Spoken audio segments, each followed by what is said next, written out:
afford rent, getting gentrified. Marx in the house, about to tell you why. What's good? Welcome to episode 2 of Marx in the House. Last week we talked about the violence that's at the core of the way we organize housing. This violence is used to protect private property relations. And private property relations are at the core of capitalism. What is capitalism? The age-old question. Or 400-year-old question, kind of. Look man, we need to survive on this scary-ass planet, right? And we need other people to survive, right? We're social creatures. Okay, so we can't exist without others. Another thing we need to do as human beings is produce. Can you imagine being a person who doesn't do anything? Like literally nothing. No. The same goes for society, which is just a bunch of fucking people. We need to make food, clothes, toothbrushes, cars, McDonald's's. If we wouldn't be producing anything, there wouldn't be a society. Better yet, we wouldn't even be human. So the earth has seen a lot of different societies that all produce shit in different ways. AKA, they all had different modes of production. If my crib is made by a slave, and the food grown to feed this slave is grown by a slave, then the mode of production is slavery. If my crib is made by a bunch of artisans in a guild who control the whole process of house building from beginning to end, and they're fed by farmers who work partially on their own land, partially on the land of a lord, then the mode of production is feudalism.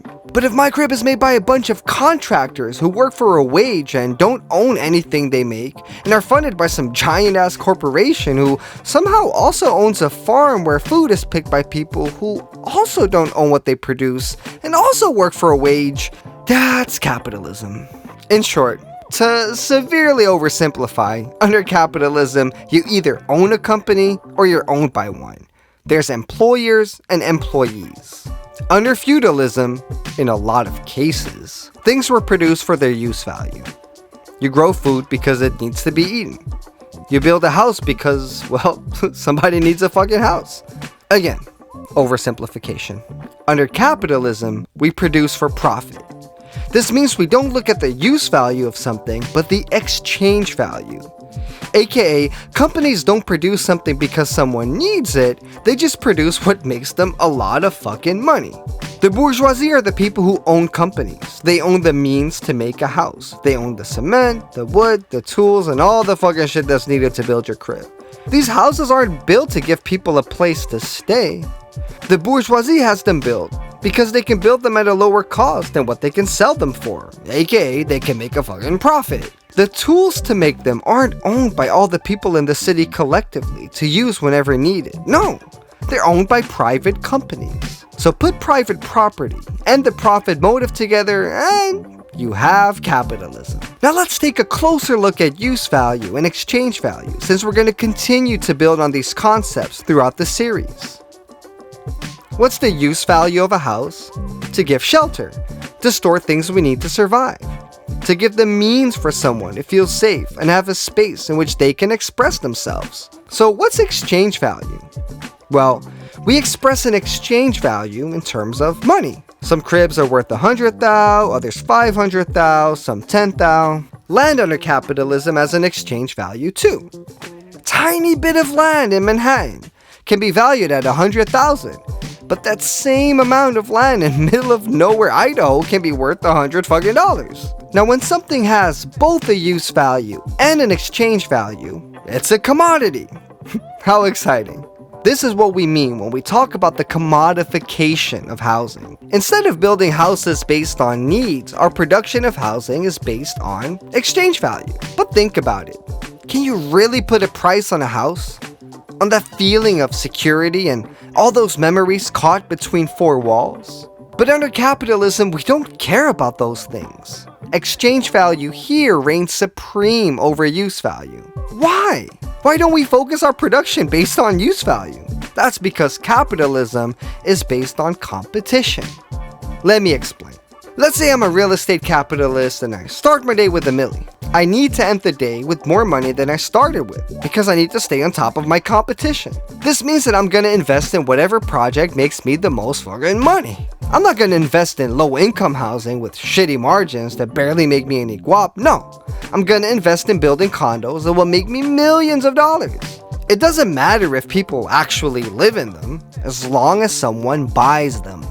But why would anyone buy them and not live in them? Because again, under capitalism, exchange value reigns supreme. You see, another capitalist could choose to put their 1 mil in the bank and receive a little bit of interest. Or they could buy a house that might be worth 5 mil in a couple of years. Simply because housing is commodified, this opens up a trapdoor to speculation. It's called speculation because the person who invests in the crib is expecting it to be 5 mil in a couple of years, but who can be sure? It might be worth nothing. And these are the mighty strong pillars capitalism rests on. This has nothing to do with morality. It is simply a matter of survival for capitalists. It's the logic of the system. Wouldn't it make more sense to live in a society based on use value? If there's a houseless person, we just go up to them and say, hey, you need a crib? They're like, yeah. And they get a crib. Boom. Instead, our lives are terrorized by exchange value. And it's exchange value that determines where all the resources in this damn system go. On the scale of all of human history, this is a pretty recent development. Most of our ancestors only looked at the use value of land, meaning, can it nurture my community? We need to figure out how we can have a healthy relationship with land, not to ramp up its exchange value more and more. I mean, listen, because of this fucked up system, there are more empty houses and there are houseless people, because cribs and land are commodities. Moral of the story? Fuck exchange value. Congratulations, you made it! You now have the theoretical basis to understand gentrification, which is what we'll talk about next week. I know, it took us a little bit to get there, but I told you I was gonna give you the full story. Marx in the House is a Space Babies production. Please support us here on Patreon. Don't forget to share this video, subscribe, and leave a comment. Peace, Space Baby out.